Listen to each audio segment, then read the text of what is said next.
Kate Dibiasky, a graduate student in astronomy at Michigan State University, discovers a near-Earth object while working with the Subaru telescope. Her professor, Dr. Randall Mindy, calculates that the object, a comet, is on a direct path to collide with Earth in about 6 months. The comet is large enough to cause a planet-wide extinction event. NASA reviews Mindy's calculations and confirms them. Together with Dr. Teddy Oglethorpe, the head of NASA's Planetary Defense Coordination Office, Kate and Dr. Mindy take their findings to the White House. However, they are met with indifference. Despite the urgency, they are made to wait all day in the waiting area and are put up in a cheap motel for the night.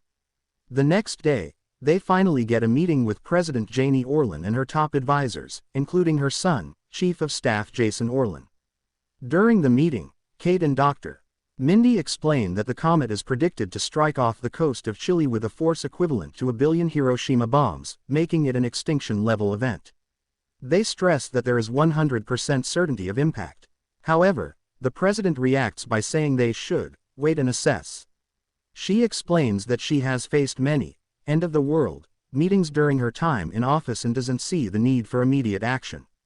Dr. Teddy Oglethorpe encourages Kate Dibiasky and Dr. Randall Mindy to take matters into their own hands and leak the news about the comet to the media.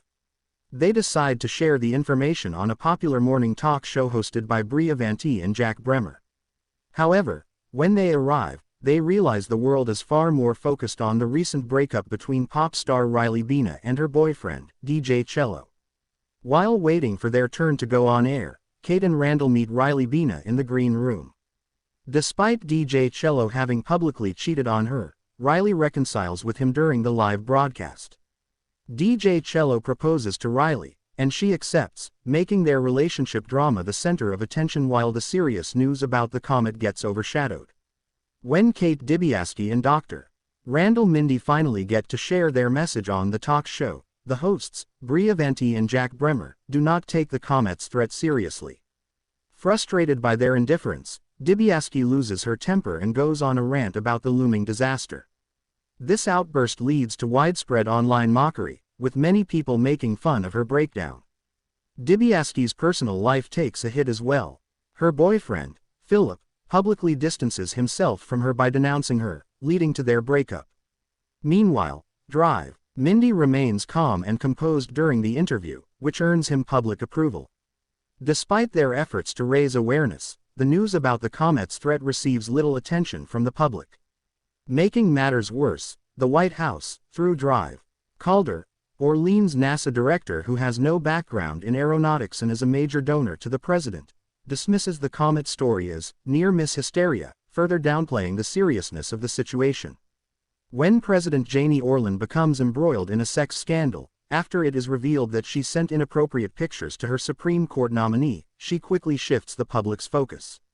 To distract from the scandal and improve her approval ratings, Orlin publicly confirms the threat of the comet and announces a bold plan to deal with it. The president reveals a project to launch a spacecraft that will strike the comet and divert its path away from Earth. General Benedict Drask is chosen to lead this mission and pilot the spacecraft designed to prevent the catastrophic impact. The announcement captures the public's attention, temporarily diverting it from Orleans' personal scandal. Thanks to her swift pivot from the scandal to the comet crisis, President Janie Orlin wins the upcoming midterm elections, with her popularity soaring. She also manages to get her Supreme Court nominee approved by the Senate. The spacecraft to intercept the comet successfully launches, but the mission takes an unexpected turn. Peter Isherwell, the tech billionaire and CEO of Bash, as well as one of Orleans' top donors, discovers that the comet is rich in rare earth elements worth trillions of dollars. Seeing a massive financial opportunity, Isherwell persuades Orlin to halt the mission. The White House decides to abandon the original plan to divert the comet and instead proposes a strategy to commercially exploit it. Bash presents a new technology, developed by Nobel laureates, to fragment the comet and recover its valuable materials from the ocean. However, this technology has not undergone any scholarly peer review, raising serious questions about its feasibility and risks. Despite this, the White House pushes forward with the plan, prioritizing profits over public safety. The White House sidelines Kate Dibiasky and Dr. Teddy Oglethorpe, while Drive. Randall Mindy is promoted to National Science Advisor. As Mindy becomes a key figure in the administration, Kate discovers the government's secret plan to allow the comet to hit Earth in order to profit from its rare Earth elements. Outraged, she leaks this information, which leads to global riots and widespread unrest. In response, President Orlean's administration threatens Dibiasky, forcing her into silence. Meanwhile, Drive, Mindy, who now fully supports the government's plan to mine the comet, becomes a prominent advocate for its economic potential. He even begins an affair with Brie Avanti, the talk show host from his earlier media appearance. Public opinion around the world becomes deeply divided. Some people demand the complete destruction of the comet to prevent any potential disaster. Others accuse these groups of fearmongering, claiming the mining project will create jobs and stimulate the economy. Still, others deny the comet's existence altogether, dismissing the threat as a hoax.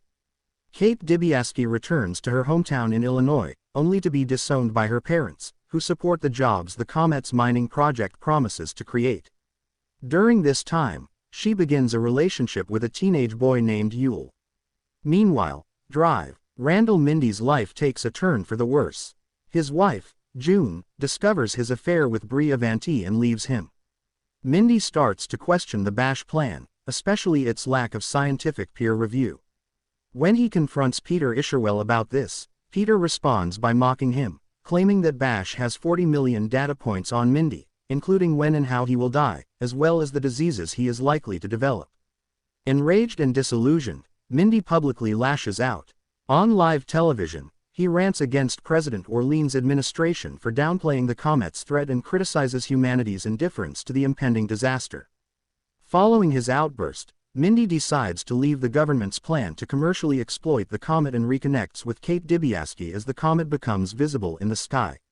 Together with Dr. Oglethorpe, they launch a social media protest campaign, urging the world to just look up and recognize the danger. They call on other nations to take independent action to deflect the comet since the U.S. is unwilling to do so. In response, Orlean's administration counters with their own campaign, Don't Look Up, trying to convince the public that everything is under control and dismissing the protests as unnecessary fearmongering. Despite this, celebrities like Riley Bina and DJ Cello throw their support behind Mindy's campaign. They even organize a concert to help spread the message and raise awareness about the true threat of the comet. When President Orlean excludes China, India, and Russia from the lucrative comet mining deal, the three nations unite to conduct their own mission to deflect the comet.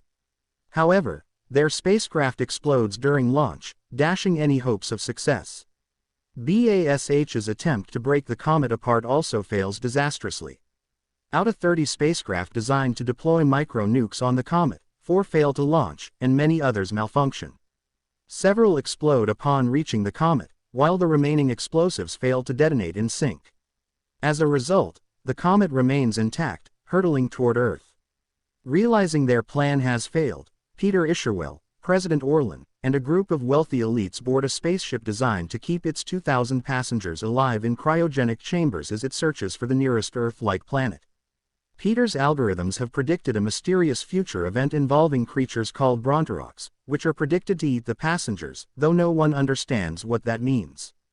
Before leaving, Orlean offers Drive, Mindy 2 spots on the ship, but he refuses, choosing instead to spend his remaining time on Earth with his family, Kate Dibiasky, Yule, and Dr. Oglethorpe. As the wealthy evacuees take off, they inadvertently leave behind Jason, President Orlean's son and chief of staff.